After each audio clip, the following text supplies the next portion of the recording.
Good evening. I would like to call tonight's meeting of the Tacoma Park City Council to order. Would the clerk please call the roll? Mayor Cersey, Here. Councilmember Landman, Here. Councilmember DeBala, Present. Councilmember Schlegel, Here. Councilmember Gilbert, Here. Councilmember Hanzak, Present. Councilmember Wesselek, Here. Good evening, everyone. Would like to say I am healthy-ish, but I am wearing a mask out of an abundance of caution. The allergies have gotten to me, so I'm just asking for everybody to bear with me tonight. Tonight's agenda, we're going to start with a proclamation recognizing Bike to Month, the Bike Month proclamation. We will also have 3 work sessions this evening. The first is the Tacoma Langley Crossroads Development Authority reauthorization. The second is the 1-year extension of the contract with Barbicane Thornton and Company, LLP. The third is a designation of the University of Vermont Spatial Analysis Laboratory as a sole source for procurement of a tree canopy analysis. And then we will have our final budget summary tonight as well. In terms of upcoming meetings, next Wednesday, we will meet at our regular time. We will have a voting session, and there'll be a lot of items in the voting session this time around. The first is a resolution identifying the FY27 traffic calming and sidewalk projects. Next is the first reading ordinance adopting the FY27 tax rates. We'll also have the first reading ordinance adopting the FY27 stormwater management budget, the first reading ordinance adopting the FY27 budget, single reading ordinance authorizing the execution of a contract with Barbicane Thornton and Company, LLP, first reading Tacoma Langley Crossroads Development Authority reauthorization, and the resolution approving the sole source designation for the University of Vermont Spatial Analysis Laboratory for a tree canopy analysis. On Wednesday, May the 13th, the council will meet at its normal time of 7:30. We will begin that evening with a presentation from Montgomery Housing Partnership, or MHP, on the Edinburgh House. We will also have voting items that evening. The first is the second reading ordinance adopting the FY27 tax rates, the second reading ordinance adopting the FY27 stormwater management budget, second reading ordinance adopting the FY27 budget, and the second reading Tacoma Langley Crossroads Development Authority reauthorization. On Wednesday, May the 20th, the council will meet at its regular time of 7:30, and we will have a presentation on the quarterly financial report, it's third quarter, January 1st through the 31st, 2026. And then we will have a work session on the amendment to the Tacoma Park Code, Chapter 2.04, to remove outdated language related to council compensation. On Monday, May the 25th, is Memorial Day. City offices and facilities are closed Sunday and Monday for the holiday. And on Wednesday, May the 27th, the City Council will meet at its regular time of 7:30 in the auditorium. We will begin with a proclamation in recognition of legacy businesses. We will have 2 presentations that evening, the Metropolitan Branch Trail Final Plan and the Community Connectors. And then we will have a voting session, the first reading ordinance amending the Tacoma Park Code, Chapter 2.04, to remove outdated language related to council compensation. And so with that, I am going to move to our proclamation this evening in recognition of Bike Month, Ride a Bike Day, Bike and Roll to School Day, Bike to Work Week, and Bike to Work Day 2026. Whereas bicycling has numerous benefits that improve the well-being of cyclists, as well as the positive impact of increased bicycle use in addressing climate change by reducing the leading source of emissions in Tacoma Park. And whereas the city is committed and working to make riding a bike a comfortable, convenient, connected, and enjoyable experience for all residents and visitors through its maintenance of bicycle signs, on-street bike routes, bicycle parking, and public bike repair stations across the city. And whereas May 3rd, 2026 is National Ride a Bike Day, May 6th, 2026, it's Bike, Roll, and Walk to School Day, May 11th through the 17th, 2026 is Bike to Work Week, and May 15th, 2026 is Bike to Work Day. And whereas groups around the Washington, D.C. region will be promoting greater public awareness of bicycle operation and safety education during the month of May 2026 in an effort to reduce collisions, injuries, and fatalities and improve health and safety for everyone on the road. And whereas throughout the month of May, the residents of Tacoma Park and its visitors will experience the joys of bicycling through commuting events, educational programs, bike rodeos, and or by simply getting out and going somewhere by bike. Now, therefore, I, Talisha Searcy, Mayor of the City of Tacoma Park, on behalf of the council, staff, and residents, hereby proclaim May 2026 as Bike Month in the City of Tacoma Park, and I urge all residents to join me in this special observance. And so with that, we are going to move to general public comments. Do we have any general public comments this evening? Okay. All right. Do we have any virtual public comments this evening?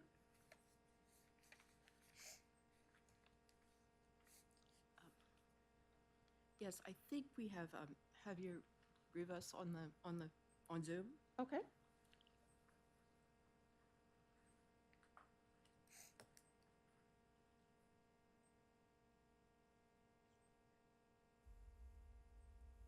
All right, Javier, we can see you. Oh, great. Thank you. Yeah, good evening. Hope you feel better eventually, Mayor. I know it's been a tough time for me as well. But good evening, Mayor and council members. My name is Javier Rivas. I'm the executive director of the Tacoma Langley Crossroads Development Authority, and I've served in this role for the past 2 years. Thank you for the opportunity to speak this evening in strong support of reauthorizing the Tacoma Langley Crossroads Development Authority so we can continue serving the Crossroads District without interruption. The Crossroads is powered by small businesses, many of them immigrant and minority owned. And these businesses are more than storefronts. They are family livelihoods, first jobs, trusted services, and a big part of this community's identity. A key part of our work is marketing and promoting the district and also its long-term new and legacy businesses. Their stories tell the history of immigrant entrepreneurship that built the Crossroads Commercial District. When we lift up those stories through events, outreach, and promotion, we're not just advertising. We're honoring community history and making it easier for residents and visitors to choose local businesses. When council invests in the Tacoma Langley Crossroads Development Authority, you're investing in the stories and livelihoods that make Crossroads uniquely Tacoma Park. We've seen our organization support make a difference for businesses navigating day-to-day challenges, especially, like I said, small and minority-owned businesses that may not have access to other resources. A recent example, I helped a restaurant in the district that was having problems passing a WSSC inspection. That can be really devastating for small businesses, as you know. Rent is due, payroll is due. So I served as liaison between WSSC inspector and the restaurant's contractor, and kept communication clear. It's important to provide the service in a culturally competent context and bilingually as well. That's a service that we provide. And the coordination turned a stalled inspection into an opening, so the restaurant was able to open last summer. This past year, we've held 2 community celebrations and provided information and outreach to close to 180 businesses. I was out there today spreading the word about the upcoming facade improvement grant. So, trust building is especially important right now in the current political climate. As you know, many immigrant businesses feel targeted, and disruption is palpable, and it's having a real economic effect. So having a strong organization during this time is important.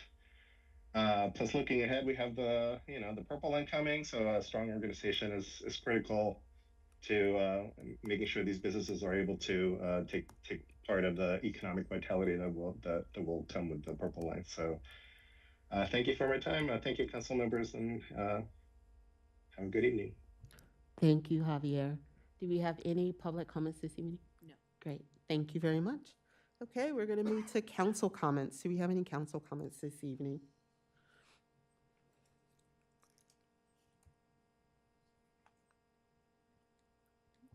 Going once. Councilmember DeBala. Good evening. Just a couple of things quickly. Yesterday, I attended a webinar from the Maryland Municipal League that was really informative on the wrap-up of state legislation. And so when I get the slides, I will share it with everybody. I don't know if anybody else made it. Very interesting because they focused on some of the bills that the city didn't focus on, that were very municipal-oriented, elections bills and so forth. So I'll share that round. Last Thursday, the Sustainable Maryland Committee did a workshop here on the county's flood management study, and it was a good crowd, and it was a very interesting workshop. And apparently they're gonna do some more. And last but not least, Sligo Creek Parkway. So I've been getting a lot of complaints again recently. I noticed from my email that I'm not the only council member getting complaints about the condition of Sligo Creek Parkway. And while I really appreciate the efforts that Director Braithwaite has made to call this to the attention of other agencies, I think we need to do more. And so I'll just await anything that the city management wants to follow up on. Thank you. And Councilmember DeBala, I know, because I've received those complaints as well, and I think this is on my to-do list to follow up with Paul Ellis at Kate Stewart's office. Yeah, I'll send you the note that I got. Yeah. That would be great, just to make sure that they can push as well. Yes, exactly. Councilmember Gilbert. Thank you, Mayor. Just a reminder to Sherman Avenue and Hancock Avenue folk, and the people that live on Lee Avenue as well. There will be a meeting scheduled via Zoom on Thursday, May 7th, regarding the Hancock Avenue sidewalk project. The project is on a website. There are 2 designs if folks want to take a look at them and weigh in. Again, Thursday, May 7th, remotely via Zoom. If anyone has any questions before then, please reach out. Thanks. Thank you, Councilmember Gilbert. Any other council comments? Councilmember Lamon. I just want to say a quick thank you to the library staff for last night's outstanding favorite poem evening, which was very well attended. That program room is chock-a-block every time I've attended some of their excellent programs, and it drew out people from all over the city with poetry in both English and Spanish, and it was a very moving and successful event. Thank you. Thank you, Councilmember Landman. Councilmember Honzak. Thank you. I just want to say I'm at home tonight out of extra precaution to make sure that I keep everybody else healthy. I hope nobody else will get sick. I just have a few things that I think might not be known by all of you coming up. Well, first of all, I wanted to say really appreciated that Washington Adventist University invited the community out to their Family Fun Fest on Sunday. I wasn't in top form, but it was outdoors, so I did briefly participate, and I'm hopeful that we can all participate in future years if they decide to continue with that event. The Tacoma Park Children's Business Fair is coming up this Saturday. If other people have more details to share, I don't have those right in front of me, but that's always a really fun event. On this coming Friday is the beginning of the Friday Long Branch Busker series. So that should be a lot of fun if you come out, sit out in the park and listen to live music. It'll be every Friday evening from 4 to 6. And we also have on May the 5th, Cinco de Mayo, there is the Long Branch annual event where you come out and you eat at the restaurants, and there's a lot of lively things going on outside. That's from 5 to 7:30 in the middle of the week to give you a little break. And then Historic Tacoma asked that I would share out with the community that as they do every year, they're having their Tacoma Home and Garden event on Sunday the 3rd from 1 to 5. And then all of that's going to culminate, in case I haven't mentioned it, in the Flower Avenue event on Sunday, June 14th, 2 to 5. So please make sure, fellow council members and any staff who would like to join us, that that's on your calendars. I would love to see you there. And then finally, I wanted to do a shout out again, a community initiative.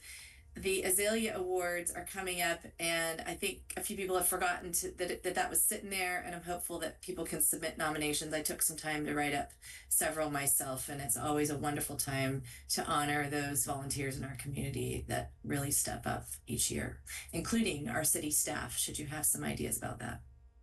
Thank you. Thank you, Councilmember Honzak. Councilmember Schlegel. Thank you. I just wanted to flag one question that came from a observant resident in the Pinecrest neighborhood.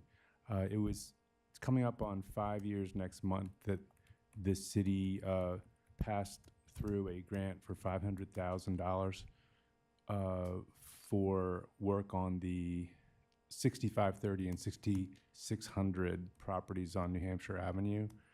And the resident was asking, and I think it's a great question, what is the status of this grant at this point? Did they finish reporting out? It was a National Capital Strategic Economic Development Fund grant initiative, and it was for revitalization of those properties.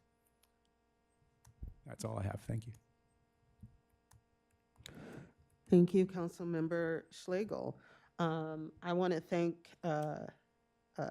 Javier Rivas for his continued advocacy for the Crossroads Business Development Authority and all of the work that he has been doing to support the businesses and all of the wonderful businesses that are in the Crossroads area. I really appreciate all of the work that he has been doing, but also that the businesses have been doing despite all of the challenges associated with Purple Line construction. Thank you, Councilmember Honzak, for reminding me I did not have the Tacoma Park Children's Business Fair on my calendar. It is on Saturday from 10 a.m. to 2 p.m. on Laurel Avenue. And the rain day is May 9th from 10 a.m. to 2 p.m. And I have purchased some great things from our fantastic youth during that fair, and I want to encourage people to come out. It's super fun. You get a chance to talk to all of the young entrepreneurs and be able to acquire some really cool things that they've made. So I want to support and make sure that everybody goes out to support the Tacoma Park Children's Business Fair. I am this weekend, well, actually tomorrow, I will be providing feedback at American University School of Public Affairs for their evidence-based law and policy final. So they've requested elected officials to come in and judge the final presentations of the students. And so I want to thank the professor that's leading that effort for the opportunity and look forward to hearing the presentations from the students. I will also be on Sunday the commencement speaker for the Washington Adventist University graduation. So that will be, I always enjoy going to Washington Adventist and speaking to the students, and I'm looking forward to having the opportunity to speak to the graduating students this year. I'm really looking forward to it and definitely appreciate the opportunity and want to thank Dr. Spence for providing me with that opportunity. And also the House and Garden Tour that is hosted by Historic Tacoma is great. It is really cool. I've had a chance to participate a couple of years now because it's always hard for me to get to all of the houses because you want to spend forever in them. But to learn more about the history of the homes and to be able to walk through them and see some of the historic features that so many of the homes still have, it's very enlightening, and want to encourage people to check out that tour. And so with that, I will turn things over to City Manager DeSpirito for City Manager comments. Thank you, Madam Mayor, Council, and to all who are watching. Just a very brief report from Housing and Community Development Department. Tomorrow, April 30th, is the last day for tenant surveys. We are grateful to have received over 150 responses from tenants so far. You can take the survey online or fill out a physical survey at the library, at the HCD, Housing and Community Development Office, Recreation Center, or the Test Center. It takes roughly 5 to 10 minutes to complete and is anonymous. A link to the survey will be provided in tomorrow's posted city manager's comments.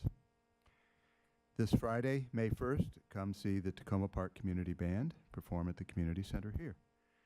Founded more than 50 years ago, the Tacoma Park Community Band is a diverse group of professional and amateur musicians who will present a free concert highlighting the vast geography of the United States. The concert will include compositions by John Philip Sousa, the Beach Boys, and several film composers. Readings from the literary works of Dorothy Parker, Mark Twain, Maya Angelou, and other authors will accompany the musical selections. Doors open at 7 p.m. and the event, again, is free and open to the public. Is your bicycle not ready for Bike Month? No problem. Come and get your bicycle tuned up at a free bike repair pop-up at the Tacoma Park Farmers Market by the Bike Rack, or at the Crossroads Farmers Market starting this Wednesday and continuing through the month of May. Our bike mechanic will be on site to perform brake adjustments, other mechanical adjustments, lubrication, and tire inflation, all at no charge. If parts are needed, such as brake pads, cables, tubes, chains, etc., they will be available to buy on site, and installation of those parts is covered by your hometown of Tacoma Park. From the police department, we would like to thank everyone who participated in the nationwide Prescription Drug Take-Back Day on April 25th. Tacoma Park Police delivered a total of 288 pounds of medication to the DEA drop-off on Monday. Of that, Tacoma Park Police collected 238 pounds, and our partners at Montgomery College contributed 50 pounds. Thank you to Montgomery College for your valuable partnership. This National Prescription Drug Take-Back campaign is important as it allows the public to prevent pill abuse and theft by ridding their homes of potentially dangerous, expired, unused, and unwanted prescription drugs. Thank you to the men and women of the Tacoma Park Police Department who run this campaign each year. As a reminder, residents looking to dispose of excess and expired prescription and over-the-counter medications can visit the safe and secure permanent drop-off location at the City of Tacoma Park Police Department here at 7500 Maple Avenue, first floor lobby.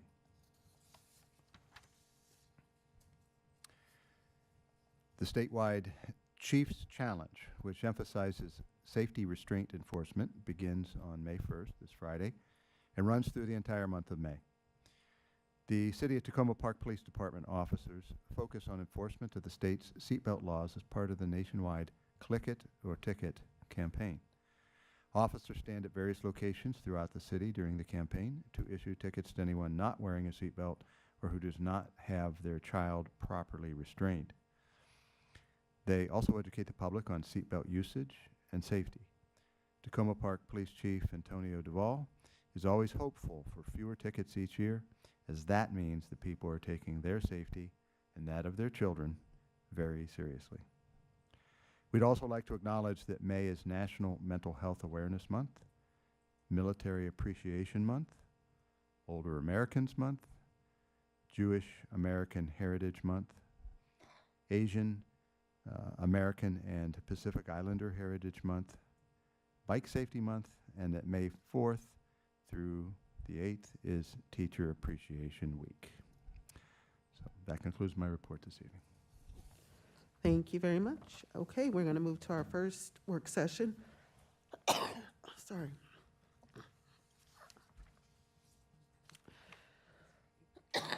The Tacoma Langley Crossroads Development Authority reauthorization. I have some.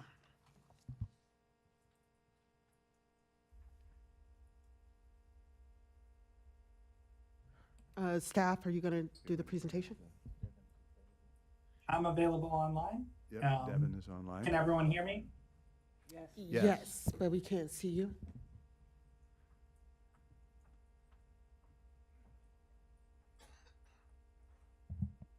All right. I will get started. Hopefully, you'll be able to see me soon. Devin McNally with the Housing and Community Development Department. This is a very straightforward code change. A little bit of background. We authorize the Tacoma Langley Crossroads Development Authority through the city code. That is Title 8, Chapter 36. And it has a essentially a sunset date by which the authority sunsets. That date is June 30th of this year. So this is an ordinance that would change that sunset date to a date 5 years out, which is consistent in past reauthorizations. So the new sunset date would be June 30th, 2031. That's the only thing this ordinance is doing. It is simply changing the expiration date. So I'm happy to answer any questions. Councilmember DeBarle. I have a question. I read the ordinance part a couple of times before I realized that it's kind of a double negative. It is still temporary, but it's to be repealed 5 years later. Is there some Correct. reason why we want it to be temporary? Because This is consistent in the past practice where we've always had a sunset date for the authority. Okay. So, for example, in the last one in, I believe, 2021, we moved it 5 years out. And so at any point in those 5 years, if we need to make any changes, we can go back, but it isn't kind of extending in perpetuity. And what was the point, do you know? Maybe you weren't around. Well, definitely you weren't around. I am. What was the point Yeah, of it being temporary in the first place? Does anybody recall? Don't, I don't. yeah, don't hold me to this, but I believe it might somehow be linked to some language in our code, but I can be wrong about Oh, that. About not being able to do it. Okay. I hadn't Right, thought of where it it's that way. not something that's allowed in perpetuity for some reason. Okay, Because I think that there is some language in I our can look. related to the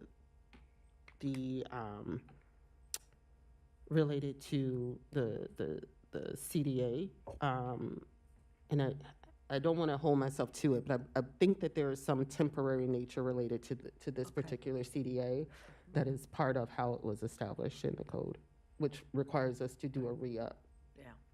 every so I'm in often. favor of this. I just was curious. Thank Yeah. you. Councilmember Lehman. This is a related question. I didn't actually know you were going to ask that, but what is the relationship between this reauthorization and I believe there's a state law that created the Development Authority in the first place? Is there a relationship between what we're doing and that statute? So there's a bit of Maryland code that authorizes us to establish commercial districts and management authorities, but there isn't anything specific to this particular authority. But yes, the Maryland code allows us to do this.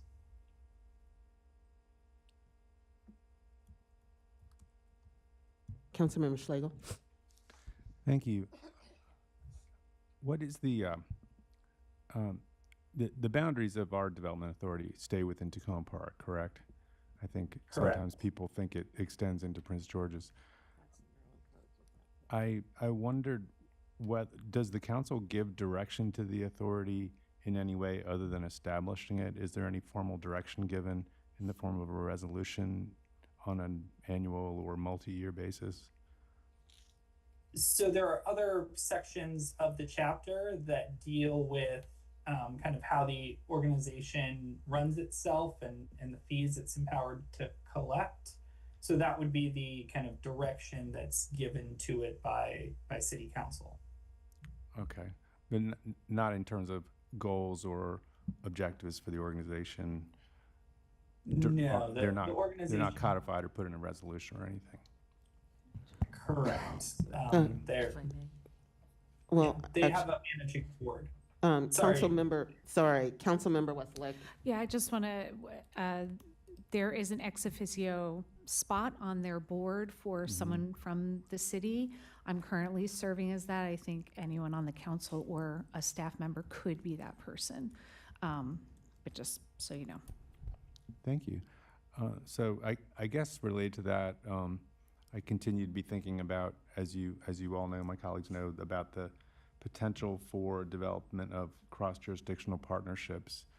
And I wonder, to my colleagues, I wonder whether this resolution might, it might benefit from having a whereas or some other language in it that encourages the development authority to continue to formalize relationships, not financial relationships, but cooperative, collaborative relationships across the county line, especially as we enter this new phase with the Purple Line soon to open.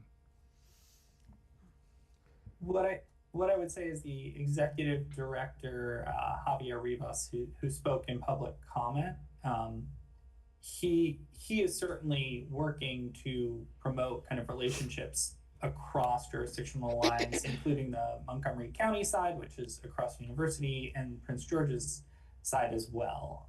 So I think there's certainly a lot of outreach going on, and they hope to do more as well, because and there's also, I should say, the Purple Line Corridor Coalition as well, that's the authority is deeply involved with, which is related directly to impacts from the Purple Line construction and the development pressures there. And I also think that it is, so thank you, Devin, because Javier does do a lot of cross-jurisdictional work and advocacy, including working with partners across the county lines. I think it's also important to keep in mind that this resolution, this is not a resolution, but an ordinance designed to ensure that our section Title 8, Business Chapter 36, or any amendments to that section of our code will be modified. And so I think it's important that for the purpose of this exercise, that the language stays true to what the authority has the complete control over, which is how it establishes a fee structure for the businesses within the Crossroads area, and how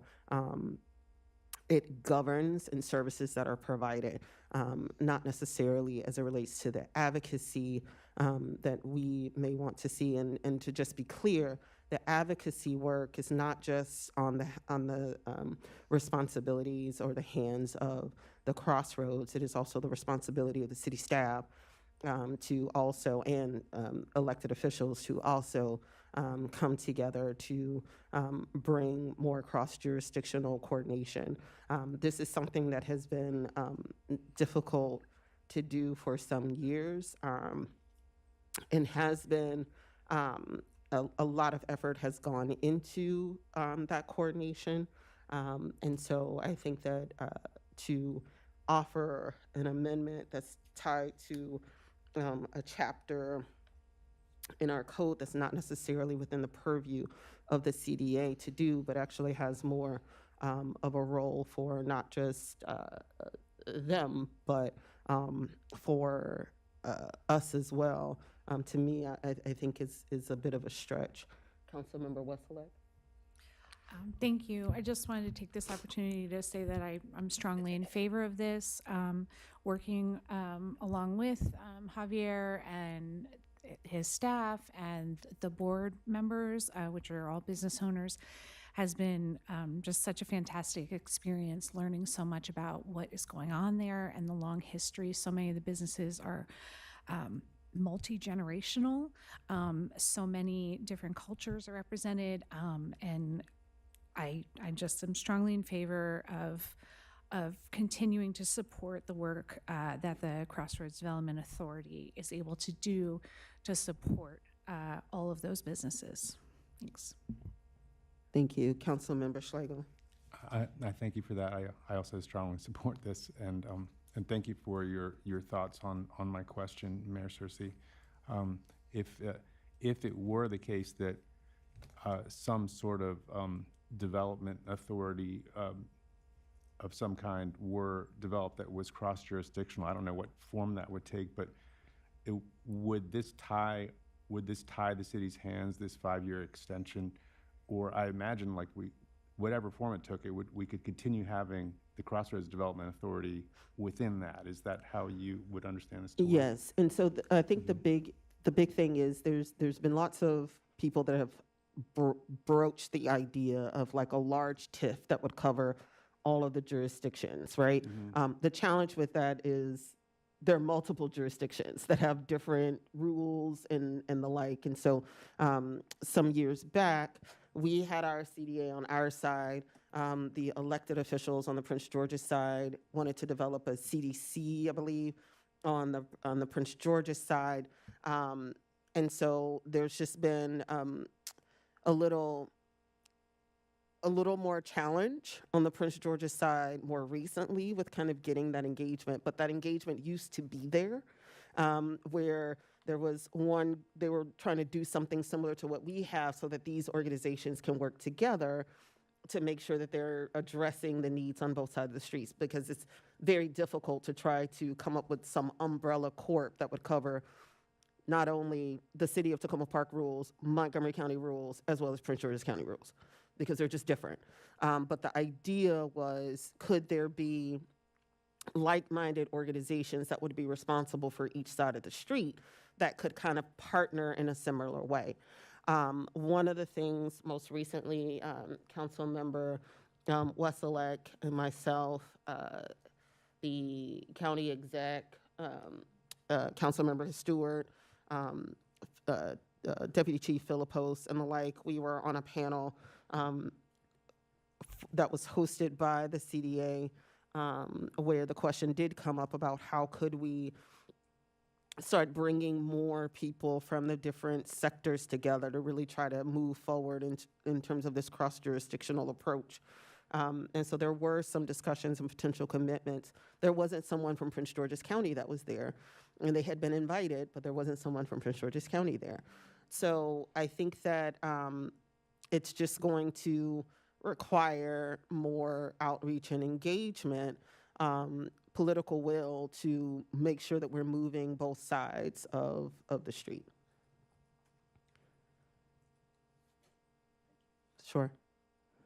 Okay.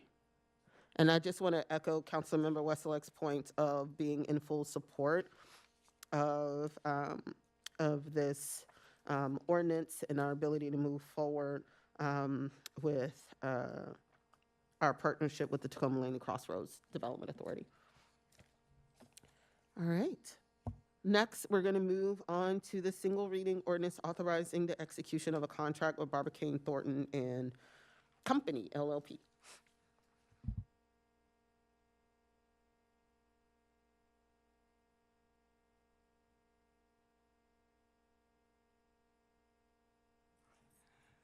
Good evening, Madam Mayor and Council.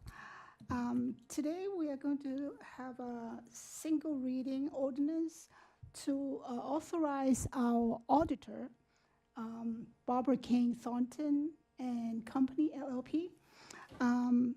In 2022, the council authorized the city manager to enter into a 4-year contract with Barbara-Cain Thornton. And this contract expired last year. So we are requesting to extend 1 more year for this audit contract.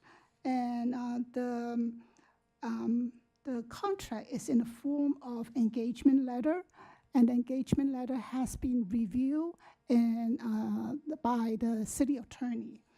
And the cost of the contract for this year, fiscal year 26 audit, is $37,400.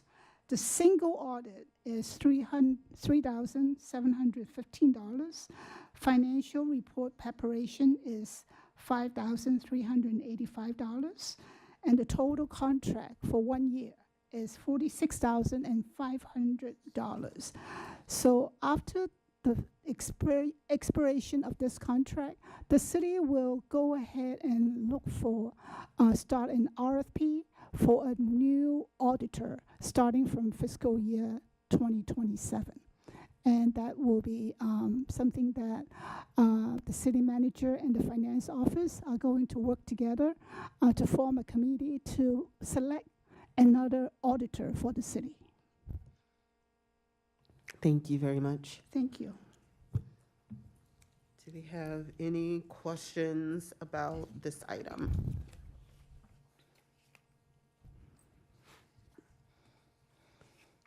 All right.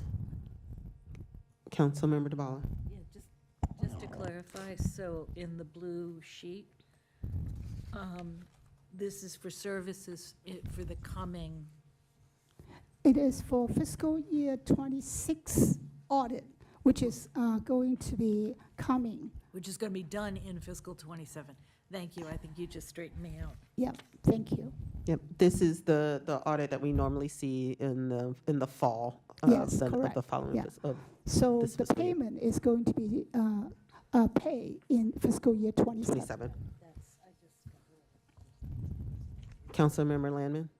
This is just a nomenclature question. I can't, could you explain the difference between I'm looking at the draft resolution, between the audit and the single audit? What is the difference between those An two things? audit is a regulatory review of our financial statement.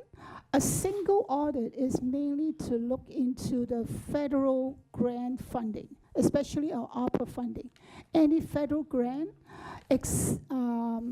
with the amount higher than $1 million each year, we need to go through a single audit. And it's a very thorough examination audit of our, whether we're in compliance of all the procedure that is set up by the federal government. Okay, all right. Seeing no more questions, thank you very much. Thank you.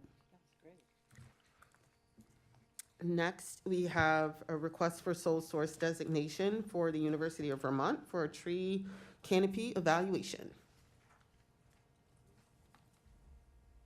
Hello, Rudy, Hello. how you doing? Hey, good. I'm here remotely today. Awesome. So every 3 years, the Urban Forestry Division should be doing a canopy assessment. We're about 4 years out now, so we're a little bit late.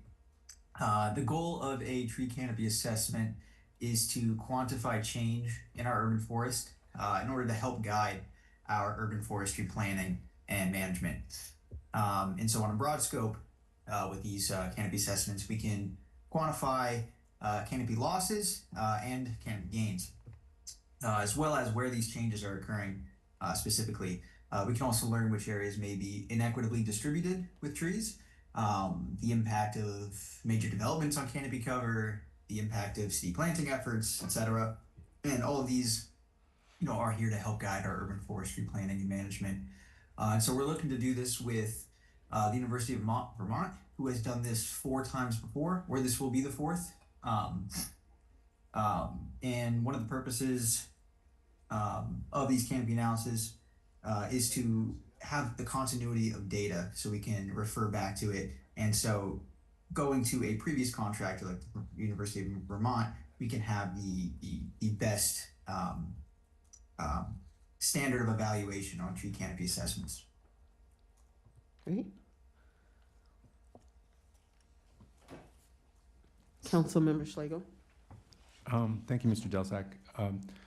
When I was thinking about this earlier today, and I wondered, in reference to the equity question, we talk sometimes, and we've heard sometimes recently from the Youth Council about the desire to ensure that there's shade on sidewalks. And I wondered whether that's something that they're technically capable of doing in this kind of assessment, not only to see the overall percentage of the canopy, but just to I don't know, program in looking for sidewalk albedo and see how much it shows up like at noon or something like that. And bus stops yeah, was also specifically mapping where bus stops are and whether there's shade in there in that area. So right-of-way spaces, 100% they can identify. Sometimes it's better that those public spaces are identified in person. Marty, for example, our last urban forester, he identified many spaces aerially, but some of these aerial locations are not feasible when you're actually there in person. But it is a good reference of here are some spaces in the city we can go check out that might be inequitably distributed, but I have to go there and verify. But yeah, I can definitely identify those right-of-way tree box strip locations. As for bus stops, that would be a little bit hyper-specific that I would not identify. Bus stops can be tricky for planting. I don't think we necessarily have a DEM, design engineering manual to follow with tree planting in bus stops, but generally we do not want to be planting trees within the bus pad of bus stops, so we can not obstruct entry and exits to the vehicle or obstructing the signage itself.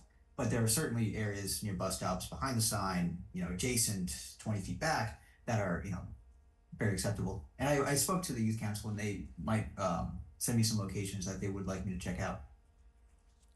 Thank you very much. Great, thank you for that. So one of the things that has burnt my biscuit, and I've yet to figure out a way to make this thing happen, is the fact that along University Boulevard, where the Purple Line route is, they cut down a number of very mature trees along the route. And I ask this every time, so Rudy, just bear with me.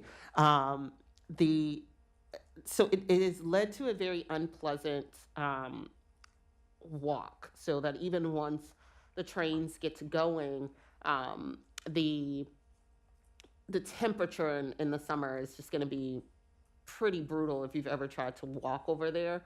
And I know that there's been discussion about what are some possibilities for us to start really thinking about ways to plant along the University Boulevard, along those walkways, given that the Purple Line is taking basically all of the right of way, and then how could we potentially have trees that would survive given where we are with the where potential trees could potentially grow.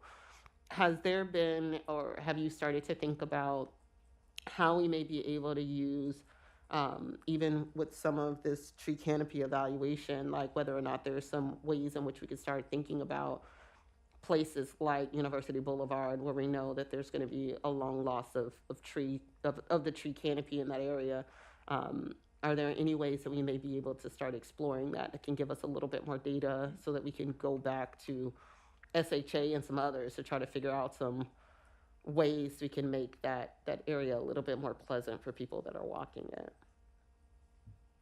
So it's a little bit tricky. Most of my planting efforts that I've been scheduling has actually been near that area, kind of like Ann Street, Kennewick. But for the University Boulevard side, it is SHA. They do not have to go through the city regulations to remove trees. Trees we plant there would not be protected. Trees we plant there, we would have to get their permission. That might be a bit of a complicated process to get that in. It is very easy to plant in strips like that, where you just have an empty row where you can fit 30 trees.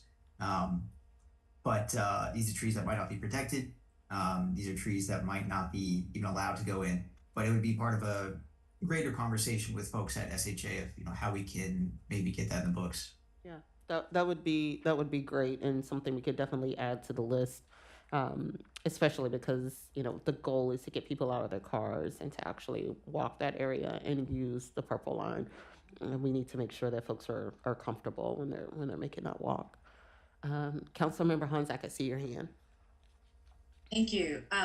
thanks for opening this conversation about what the Youth Council brought to our attention, and to both of you and to you, Mr. Delsack, for talking to us about this. This is an area that I'm really interested in as well.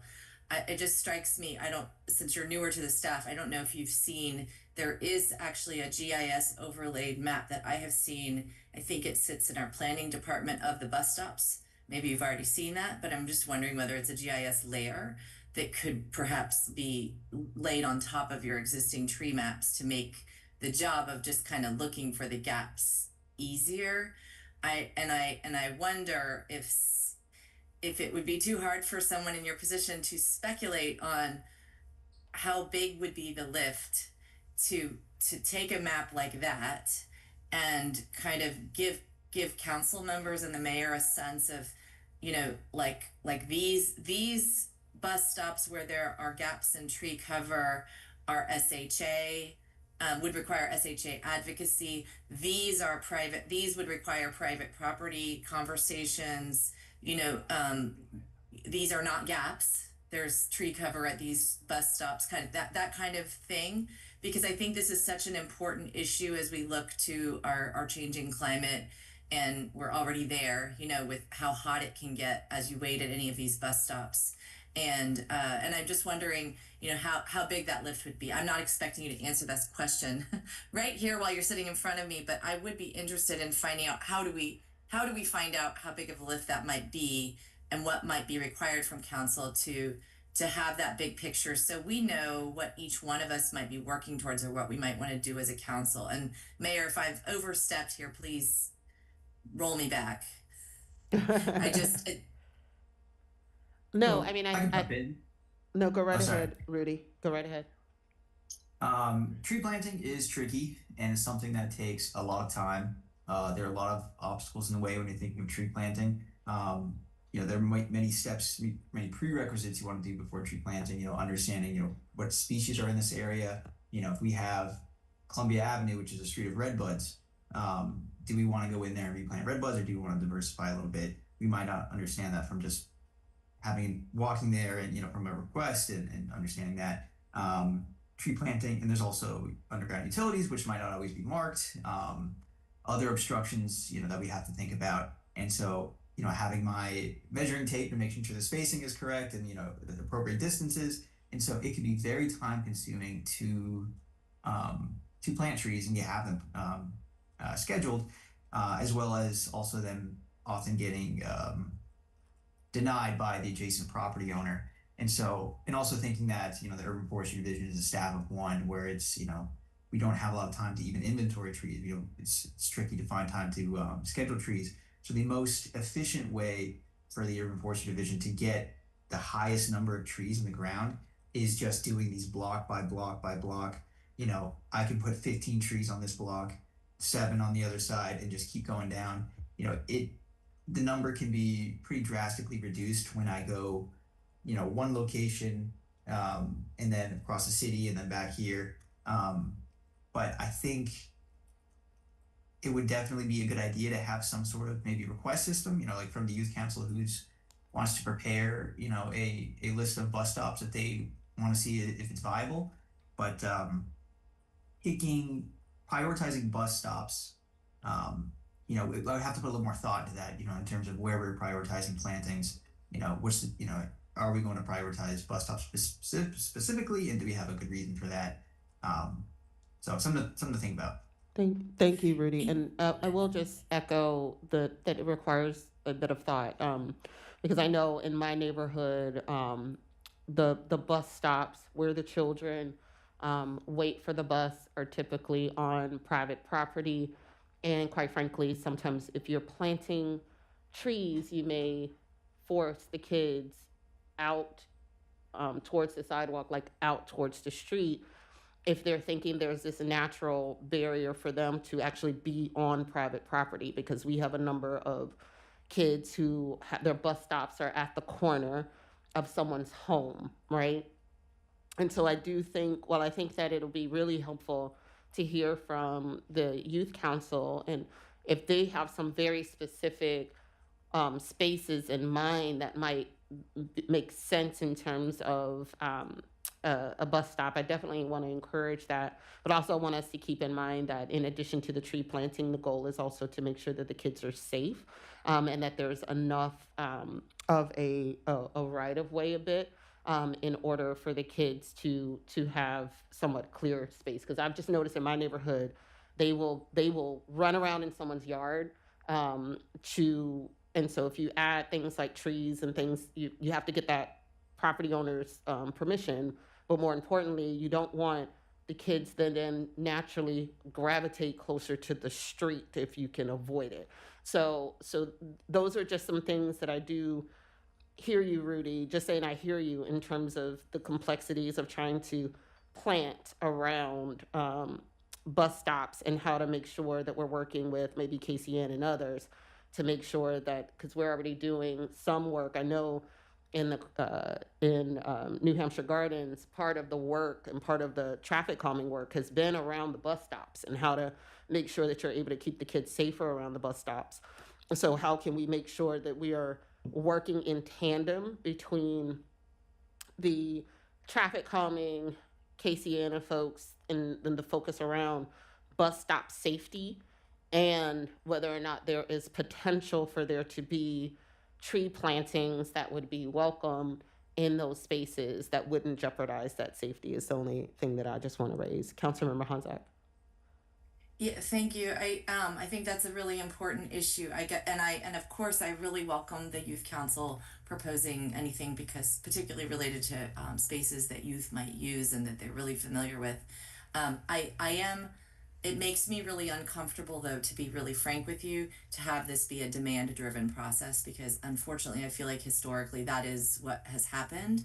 And I want to throw out to the council, this is just a rhetorical question, not for you, Rudy, but to the council, if quantity of trees in the name of our climate action plan is what is at the top right now, which I guess perhaps that would be one read of it, that does, to me, that would perhaps be something we should be talking to one another about. If a targeted but fewer tree plantings happened and did two things at once, were for climate resilience for our most vulnerable populations, and for other goals that we have about transit, safe transit, and more people using mass transit, which is also a climate goal, and for getting more tree cover, but we might go at a slower pace. So I mean, I don't know what would be required to sort of launch this dialogue, and I'll be quiet after this, but I am very keen to have us pretty seriously consider what would be involved besides just the youth council saying, hey, it'd be nice to see it here, it'd be nice to see it there, because I think there are things that council members can do as well. If we knew, for example, if we knew there were 5 property owners that were near bus stops, and there was also a gap in the tree coverage, it could be a conversation that we're starting in our respective pieces of the neighborhood with those property owners about whether or not they'd ever be open to a tree, or have you thought about it here? And then once you move them along, then they might actually reach out to you, Rudy, and then do it the right way, finalize the process. But it might be like a multi-year process. Anyway, I'm just throwing that out there to have this dialogue in public. Yeah, I'm hoping that the purpose, and Rudy, correct me if I'm wrong, the purpose of you coming before us tonight is so that we can get the tree canopy analysis done, which would enable us to take an evidence-based approach to identify where are gaps in our tree canopy. Based on that data, we can then drill down to figure out the who, what, when, wheres, and whys that canopy there's a gap, and then be able to make decisions from there. So I think what is, again, I appreciate the discussion, but I do think the priority for us will be to get this analysis done so that we're able to get a better understanding of where the gaps in the tree canopy are. And then from there, be able to better understand what approaches need to be taken in order to address those gaps. All right, Councilmember Schlegel. Yeah, this is I think this is a really helpful discussion, and it gets into behavioral things, which is not what our work session is about right now. For example, if school bus stops, kids are at them mostly waiting in the morning hours, maybe before there's a lot of high sun. It's the public transit stops that maybe we would want to prioritize. So I guess the question is, for purposes of what we're looking at right now, does the University of Vermont's analysis provide us with that data in ways that it can be combined with other layers of GIS data, as Councilmember Honzak suggested? Yes. Great, thank you. Thank you, Councilmember Slagle. Councilmember Landon. I think the University of Vermont's work on the last one was excellent, and I'm glad we're going back to them as our so-called same source contractor, because I agree with you about the continuity of data. This conversation right now is sort of veering off into a side direction. It doesn't really have a direct bearing necessarily on the data that we're collecting, but more on the data, how we use it afterwards. And it reminds me of the point that Councilmember Honzak made about demand-driven selection of locations for tree planting. Reminds me of the situation the city faced before it revised its sidewalk and traffic calming application process. A city committee made recommendations about how to revise that process to make it more data-driven and also to give both the city staff and residents an opportunity to evaluate where we needed to focus our resources.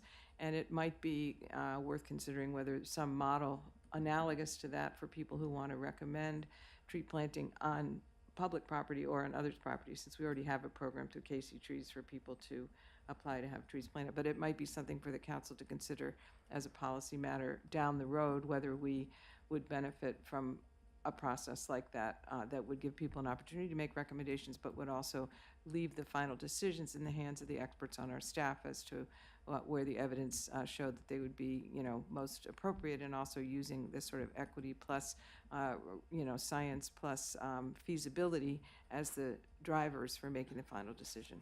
So I just want to, and I see Daryl in the back. I want to be clear that the city has not fully taken a demand-driven approach to tree planting. That is not the approach that has been taken. The approach that has been taken is identifying gaps in the tree canopy, identifying places where we have the necessary right-of-way, and then working with residents, but primarily planting, as Rudy mentioned, picking a street and planting. And the only way you will get out of getting your tree is if we somehow have to get on your right-of-way and you somehow manage to convince Daryl that there's a very good reason why you shouldn't have one. And in most cases, it's redwood or dogwood, and then you eventually have to stop people from taking the dogwoods. So I want to be clear that the city has not done a demand-based approach for tree plantings because of the equity issue and because of trying to address the tree canopy gap, particularly in, I know Ward 6 was really big, and so there was a huge effort underway to do massive amounts of tree plantings. So I don't want there to be this misconception that it's petition-based, because it isn't. The goal is to use the canopy data that they receive from this study to identify where the gaps are and to focus on planting trees where we have right-of-way. Now, we're going to eventually hit a point, and Rudy and Daryl may tell me we're already there, where in order to fill that gap, we're not going to have the right-of-way. We're going to have to get people to plant on private property. And that is where you kind of can't force them. You got to coerce them. So how do we figure out the right way to get people to agree to plant? I mean, I cannot tell you how many people I've had to explain. In my front yard, I've had multiple very large trees that have died, either because they got cut down because of the sidewalk project, no offense, before I moved in, or the car that hit the tree in my yard, which took out another tree. So people walk by, they're like, oh, you have this big yard, you should just plant a tree. I said, there are tons of tree roots under this ground right now because I've had trees and they've died, right? So it's trying to do some of that that additional work of trying to get people who have the space to plant the trees on their private property where we may get into a little bit of a kerfuffle. But I think the big thing is making sure that we're able to do the analysis where we can find the places where we have the right of way, where the gaps are, where we could just push it through while simultaneously doing a lot of tree education for residents to encourage them to plant on private property. All right. Seeing no more lights. Thank you so much, Rudy. I appreciate you. And these items, all three of the items that we've talked about, and this one as well, will be back to us to vote on next week. Thank you. All right. So the last item is the final budget summary.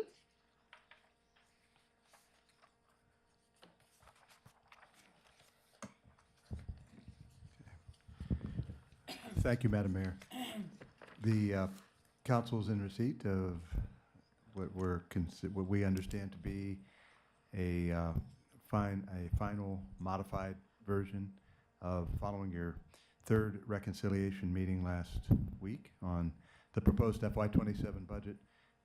We've tried to faithfully capture all of the adjustments that council directed. What we're prepared to do this evening is walk through that summary. Ron, are you able to pull that up on the? Yeah, yes. Please.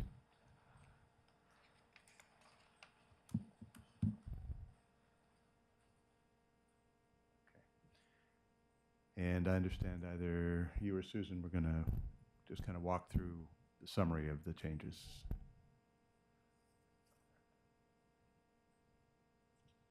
Please.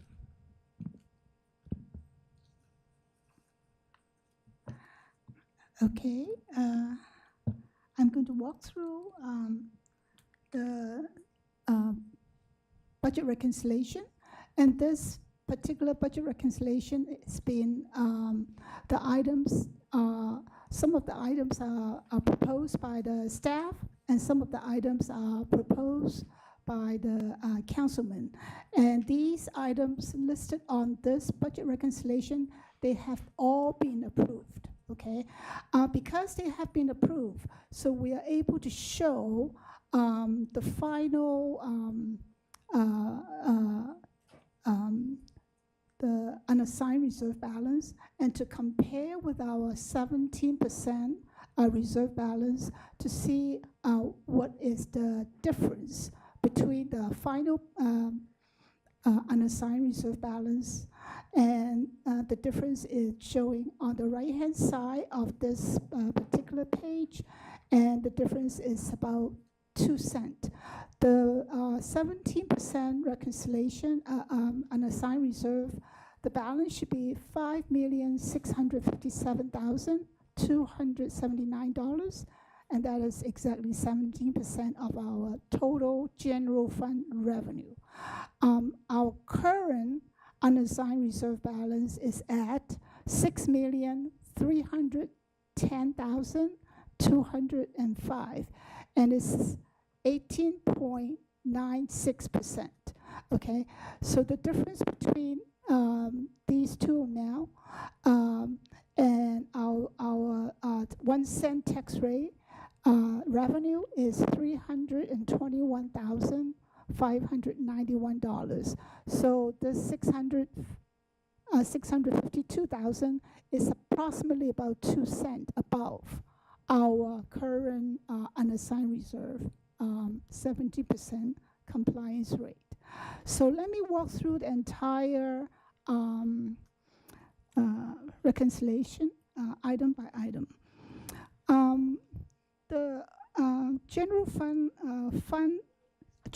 revenue at our proposed budget is $32,882,075. And in the revenue section, we have a decrease of crossing guard FTE adjustment, which is $33,088. And there is an increase of road maintenance adjustment, $65,407. And there is an increase of park maintenance adjustment, is $2,512. And then there is an increase of library aid adjustment, $17,780.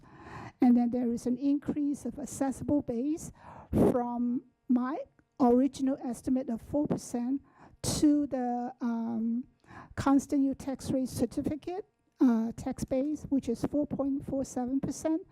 The difference amount is $909. I'm sorry, $79,909. We do have an increase of utility tax rate from 1.75 to 3.5. And the total net increase of revenue is $318,505. And there is a decrease of public parking revenue for $45,000. Because of the above adjustments, the revised general fund revenue will be $33,278,110. And the difference between the original revenue to this revised revenue is $396,035. Okay. Going down to the general fund expenditure. The general fund expenditure in our proposed budget, it is $34,955,902. And the following are the budget reconciliation items. For the city clerk, there is an increase for staff overtime for election, and that is $6,000. And then followed by the increase of salary for senior accounting assistant. The salary is $38,533. There is an increase of fringe benefit for that position, and that cost is $23,831. And then there is a temporary contract in the in the finance department, and there is a reduction of $50,000. And then we have in the capital improvement program, there is a decrease of traffic calming and pedestrian safety, $75,000. And the following items are proposed by the council. An increase of tree Tacoma for $15,000. An increase of recreation special event and program, $10,000. An increase of sustainable intern for the upgrade expenses, $18,000. Grant for the community quality of life, $100,000. An increase of library programming and material, $25,000.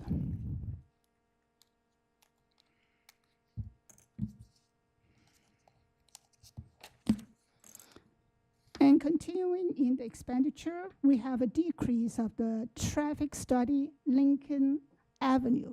That amount, $75,000, is being transferred to the red light camera fund.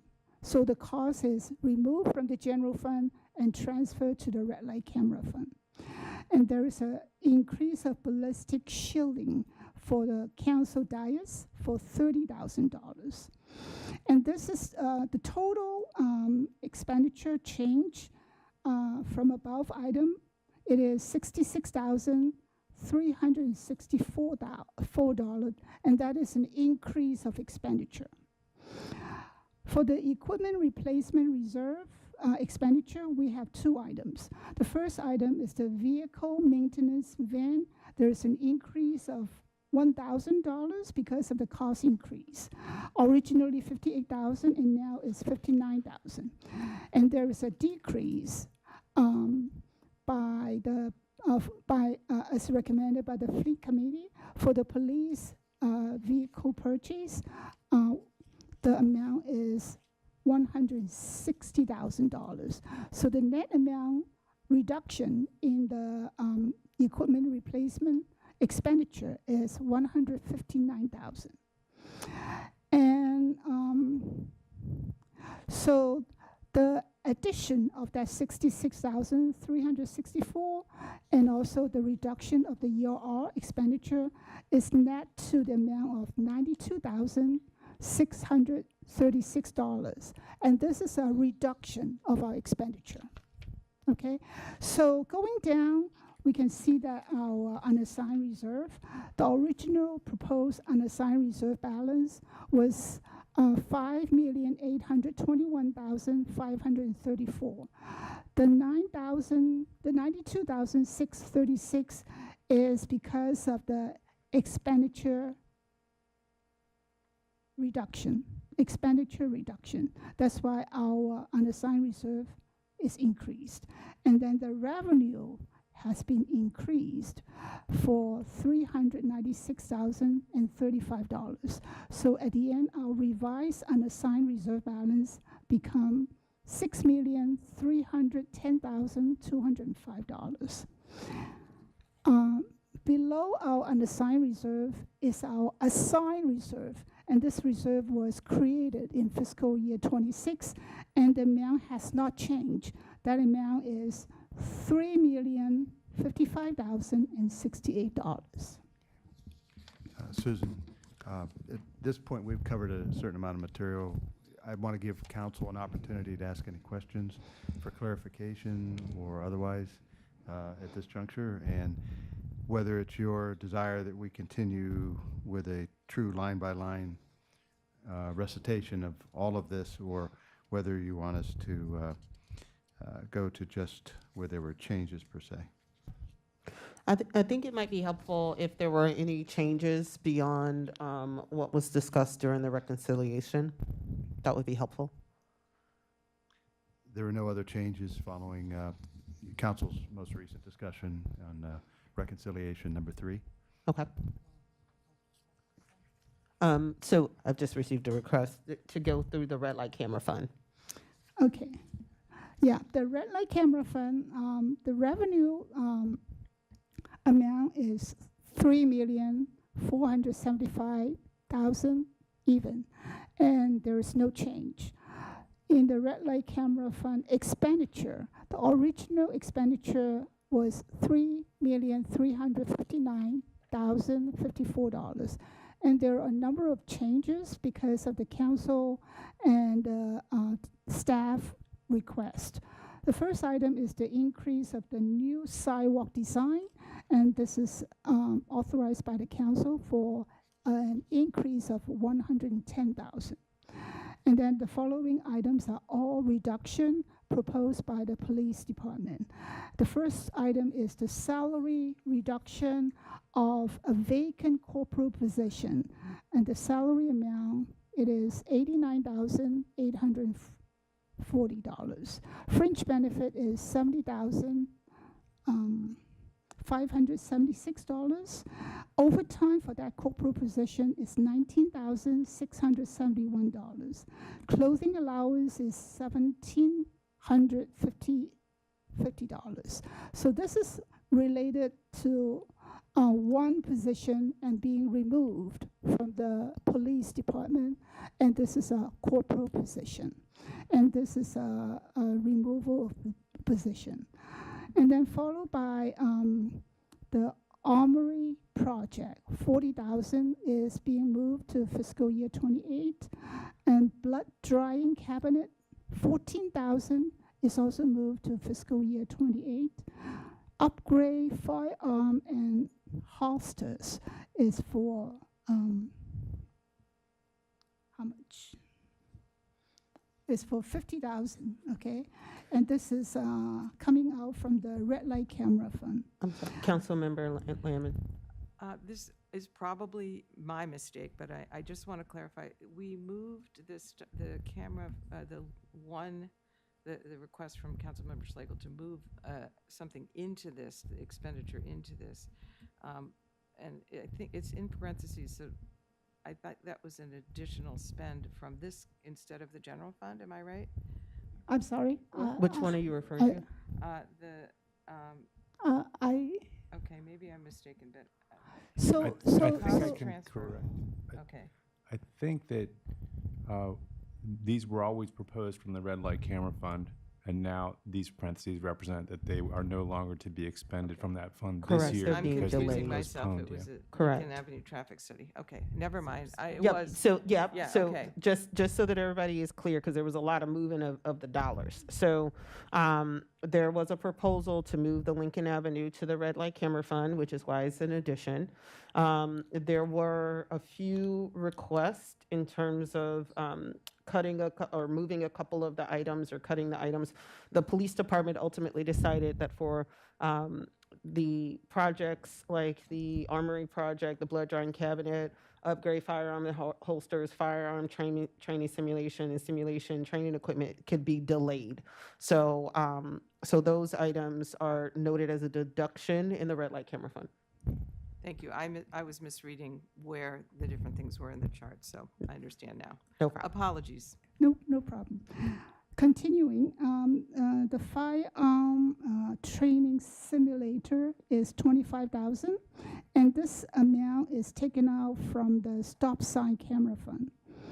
And simulation training equipment, 6,500, is also removed from the stop sign camera fund. The last item on the red light and stop sign camera fund is an increase of the traffic study. And this item was transferred from the general fund, and now it is included in the red light camera fund, $75,000. And for the ARPA fund, there's no change. The revenue original amount is $203,720. ARPA fund expenditure is $193,720. And I missed a part on the special revenue fund. The special revenue fund, the revenue, we have two items adjusted.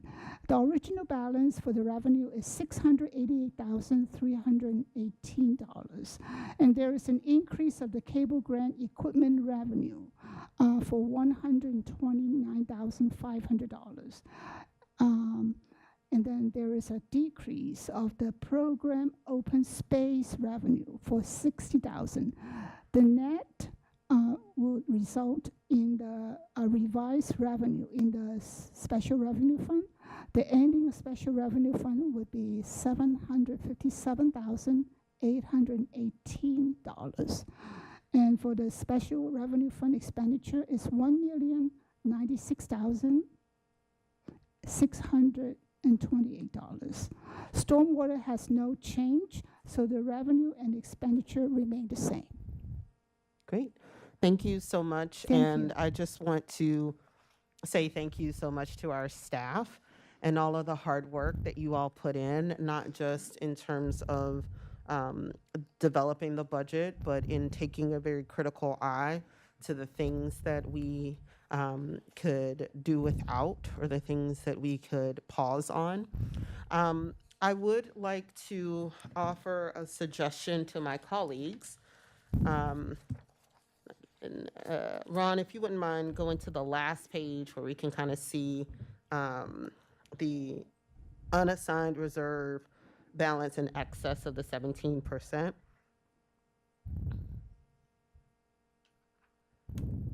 Excellent. Scroll on down to that $652,926. So when we first started in this process and we did the council surveys, one of my responses was I would be open to decreasing the tax rate so long as we were able to identify a long-standing option for replenishing those funds. My biggest concern is yo-yoing the tax rate. And I know some people may think that that's a little bit of an exaggeration, but if you've ever had to go through modifications to your escrow, it's a pain, and it's a lot easier when everyone kind of knows what to expect.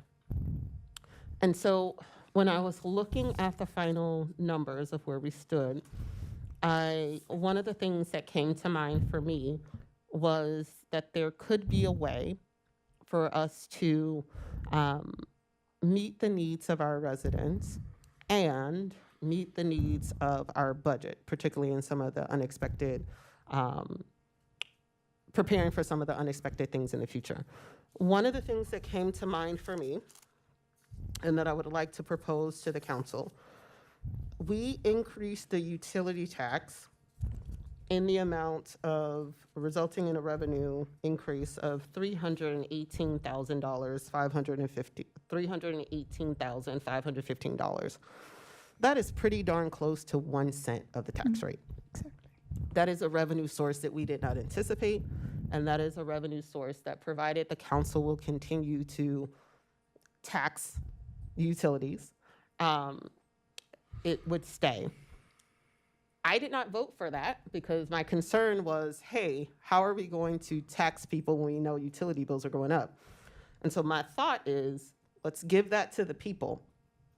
If we were to decrease our tax rate by 1 cent, so it would be 0.5422.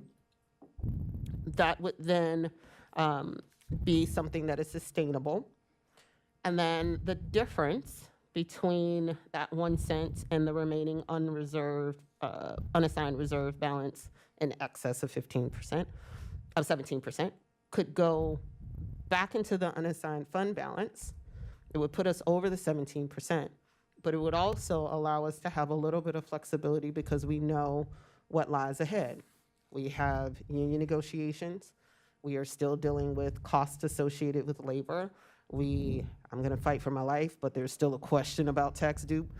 So I would like to propose to my colleagues that we move forward with a 1 cent tax decrease. And then that would mean that we are we're keeping, I'm just trying to make sure my math is right.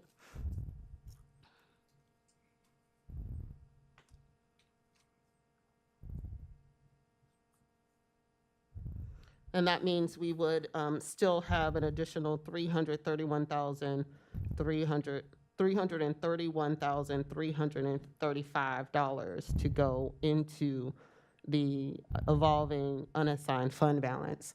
And it also still protects us with the assigned reserves that we have in place in the event that other things may fall apart. So I just wanted to, Councilmember Honzak? I strongly support that idea. I did vote in favor of the utility tax increase, and I think that is the right way to cut the pie.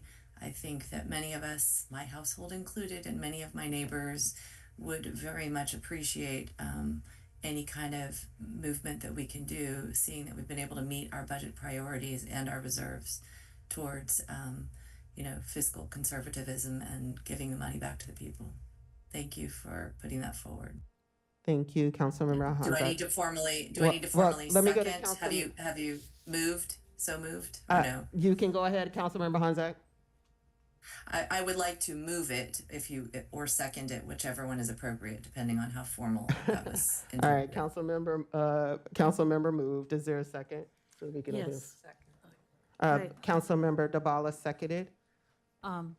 I've been thinking a lot about this, and I think this is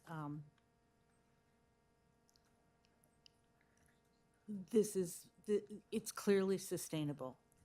And so I would like to second it. And when we get to discussion, I would like to ask the city manager for his view on the sustainability of a tax, of a 1 cent tax decrease, because I want everyone to hear whether what your perspective is on that. But to the point at hand, I also really like the idea of keeping it at 1 cent and putting the rest toward the fund balance to continue our long-term efforts to close that gap between what we need in a given year and how much we have to transfer from the previous year in savings. Where the whole point is to try to get to balance, right, over the long run. And having this extra $300,000 just moves us that much closer. Thank you, Councilmember Dabala. And I just want to make sure that I'm doing things right according to the clerk. So I've made a proposal, Councilmember Honzak moved it, Councilmember DeBala seconded. And I think there's a question to the City Manager DeSpirito from Councilmember DeBala. Yeah, but I wanted him to answer your question first, yeah. Okay. Thank you, Councilmember DeBala, for your question. I would agree with what Mayor Searcy said, characterized with respect to the council's decision during reconciliation to increase the utility tax rate, which is spread, just for the public's information, that's spread across a very large geographic service area of Pepco, and it is not exclusively an expense to residents. Matter of fact, the impact to residents might even be negligible. The amount of money derived from, based on our estimates, derived from that, approximately $318,000 is proximate to the expense or the lost revenue of 1 cent from the current city real property tax rate of 0.5522. So going to 0.5422 with this sustainable new revenue source does negate what otherwise might be concerning in terms of loss of revenue. The mayor did allude to some other obligations that we have, and certainly with labor negotiations and with implementation of comp and class, these are all decisions that cannot be made yet and have not been made yet by the council. However, this seems to be a equal offset, and in addition to that, it's been correctly pointed out that even with the proposed 1% decrease in the property tax rate, there is still what amounts to some additional funds that we have to work with which to apply to contingencies like addressing what ultimately comes from negotiations and the comp and class analysis. So I would say that we have funds still remaining that we can cover those bases, cover those obligations. But the real compelling thing to me is the true offset with a sustainable new revenue source to what would otherwise be a loss of revenue, 1 cent on the current tax rate. Does that answer your question? Councilmember DeBala is shaking her head. Okay. Okay. Councilmember Landon. First, I want to thank you, Madam Mayor, for putting this proposal forward. I think that this discussion has been very helpful, and also that we did find an additional source of revenue, which I appreciate the fact that we arrived at it through collaboration across the council with 3 different numbers on the table, and we picked the Goldilocks number. Not too big, not too small, but just right for the council to be able to support it. And I also want to take note of the fact that actually through the budgetary process, the numbers even look more positive than supporting the 1 cent reduction that you mentioned. I think arguably a 2 cent reduction could be achieved, but I'm not going to push for it because I'm going to look at this as a successful compromise. But one of the reasons that 2% would have been viable is that not just did we find an additional revenue source, but through the course of this discussion, a number of opportunities for additional efficiencies and savings were also identified. So it gives us that cushion. And in addition, when you look ahead to the $3 million that are currently in the assigned reserve as a potential cushion against emergencies, that even would have provided us with a sufficient cushion to consider a 2% increase. But in future years, I know we're going to have to figure out how that $3 million winds up being projected into how we're going to be using it in the future. So I think that shows a lot of fiscal responsibility on the part of the council and prudence, as well as creating an opportunity for reducing taxes today. So I want to thank you for taking us there and look forward to voting for it. Thank you. And I do just want to let folks know that I spent quite a bit of time looking through the cost cuts that were proposed. And one of the things that I do want to remind people is that we were not always cutting. We were delaying, which means that for some of those items, although we were seeing some sort of saving in FY27, those items would come to bear in FY28.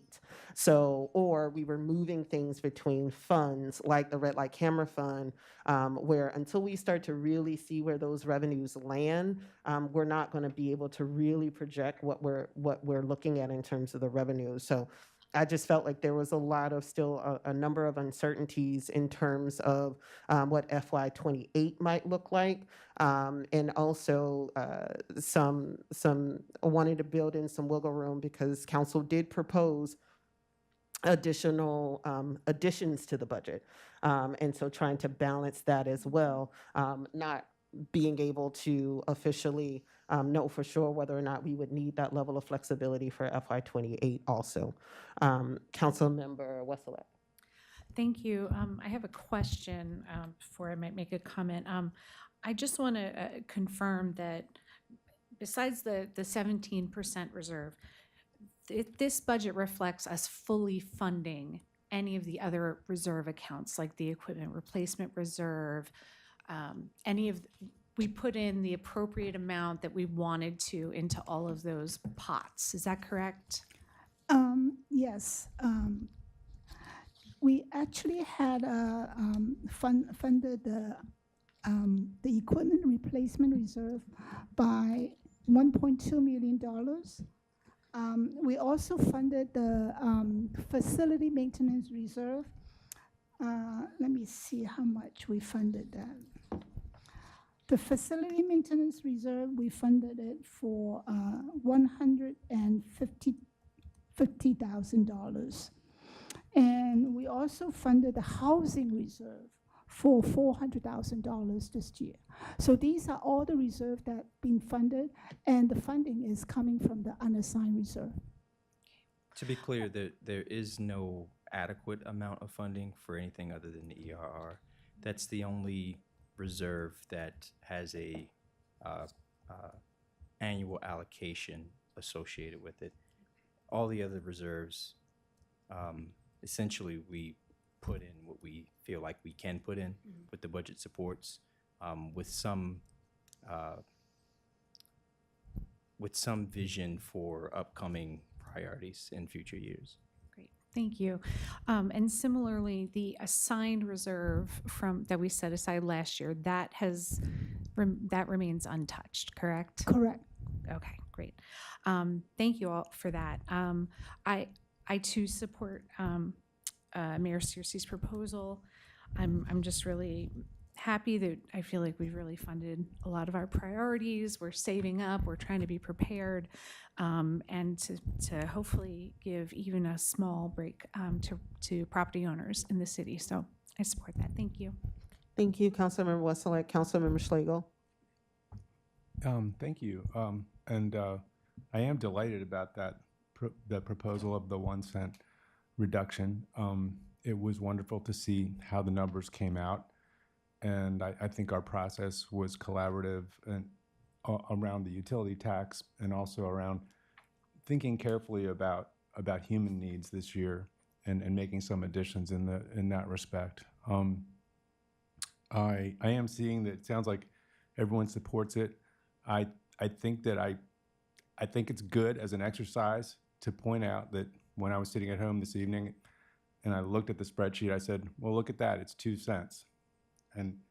And there's a philosophical argument that says pay as you go is a valid way to do budgets. And so you ask people for what you need from them that year, provided that you are being prudent and cautious about the future. And when I look at the way we fully funded our reserves, which is great, and we are making our full payment into the equipment replacement reserve, and we have the $3 million in the assigned reserves. I think that taxpayers might say, Well, if you found that you only need to collect 53.22, just collect 53.22 this year. I don't think people fear yo-yoing as much as we do, and I was looking up the average, just to put this in real dollars. I looked up the median assessment in Tacoma Park, and I wrote it down. I think it was said to be 701,700, the median. And so then I said, well, what's that divided by $100, and then 2% of that, 2 cents, and it was $140. So what we're really talking about is we could put $70, we could keep $70 in households' pockets if they're residential homeowners, or we could keep $140 in their pockets if they're residential homeowners this year. And so I will put that on the table as kind of a counter motion. Would anyone like to second that motion? I don't know how we do this. We can't have two motions on the floor at the same time.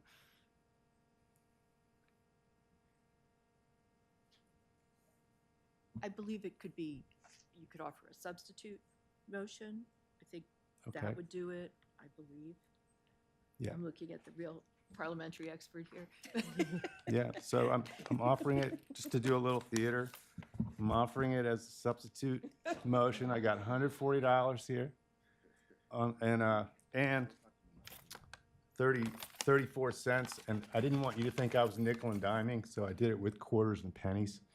I had to borrow some from my daughter to make this work, but it's real money, and I think it's a sign of respect for taxpayers.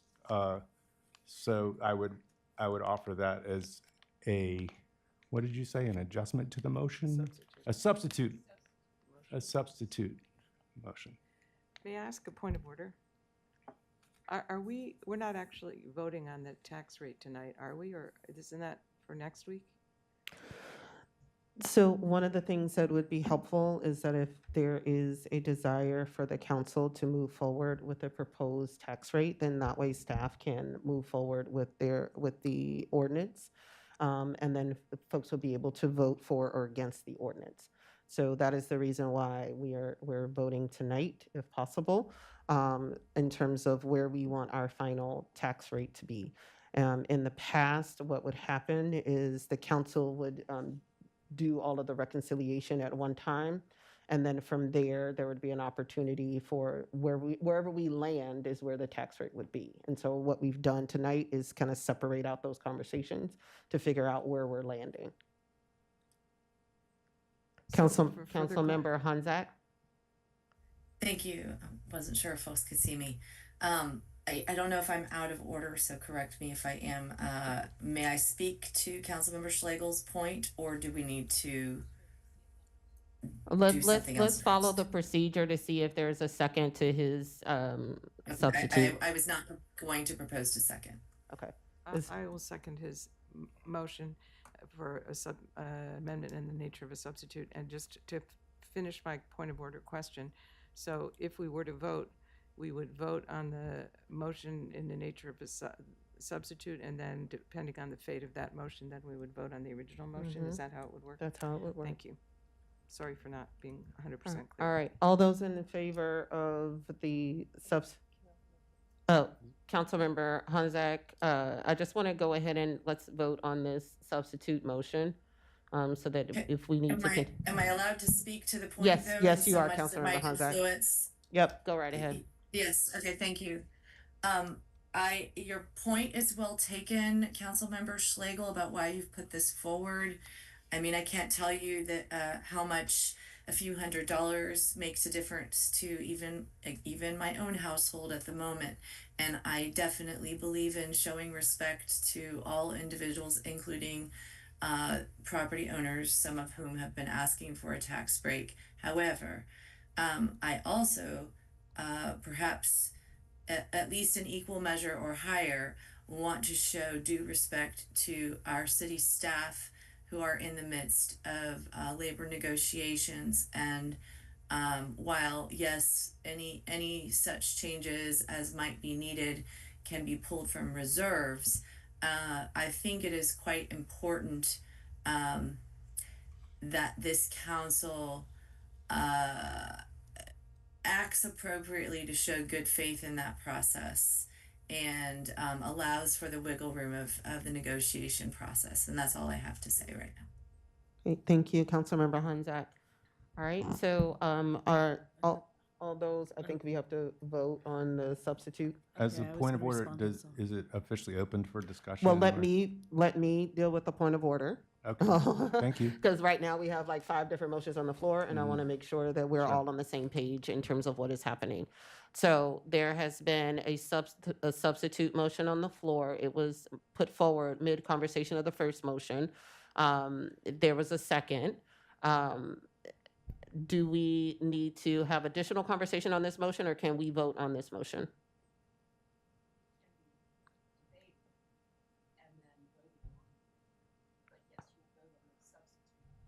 Before the main. Okay, any points, Councilmember DeBala? Yeah, I appreciate what Councilmember Schlegel is saying, and if a Ward 2 resident came to me, I would say what I said a few minutes ago, that we also need to close the gap with the fund balance. And we also need to make sure that that tax rate drops based on sustainable savings. In so many ways, we already do not just respond to what we need this year. The the equipment reserve, the facility reserve, all of the other ways that we deliberately want to level out the budgeting and level out the tax rate so that it doesn't ping pong. And so I really don't want to do that for those reasons. Thank you. Thank you, Councilmember DeBala. One more thing. Go right ahead. Plug for the folks who are low income and own homes. We also increased the eligibility for doesn't help everybody, but it does help a few more people. So that information is coming out soon about how to apply for that increased low income, keep feeding me words, homeowner tax credit from the city and the county. Thank you. Thank you for that.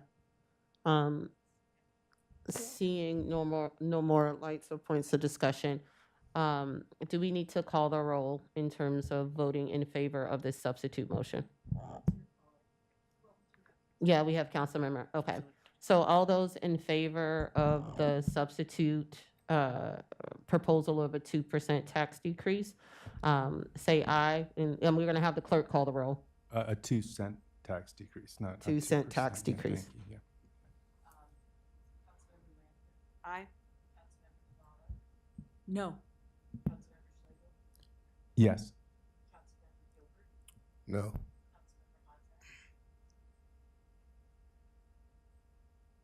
I'm sorry, I'm assuming it's maybe me because I don't hear I can't tell what's happening. No? Uh-oh. It's me, my microphone was off, I'm very sorry. Okay. So you were voting on the 2-cent decrease? Yes, I thought I was voting on the 2-cent, but I don't know when it was my turn. Yeah, it's your turn. Councilmember No. Honzak? No. Okay. No? Councilmember Westlake? No. Mayor Searcy? No. So Great, thank you. fails. Thank you very much for that. I think one of the things that has been reiterated time and time again is the importance of being forward thinking in our decision making and making sure that we're not just thinking about the now, but we're thinking about tomorrow. And so in order to make sure that, and I know people just keep saying, oh, well, you don't want to yo-yo. It is a substantial difference for someone because we cut too early to go from a 2-cent decrease to a 5-cent increase within a year. We are playing with people's financial stability, and I take that very seriously. I know people budget, and people try to make sure they're able to cover their budgets, similarly to how we are budgeting and trying to cover our budgets. So we have to be forward-thinking as well. And I think that what has been proposed is a very good approach, a sustainable approach to meeting multiple needs that we have as a city. And so with that, would the clerk call the roll in terms of the motion to decrease the tax rate by 1 cent? I'm sorry, Councilmember Landman, Aye. Councilmember DeBala, Yes. Councilmember Schlegel, Yes. Councilmember Gilbert, Yes. Councilmember Hanzak, Yes. Councilmember Wesselek, Aye. Mayor Searcy. Aye.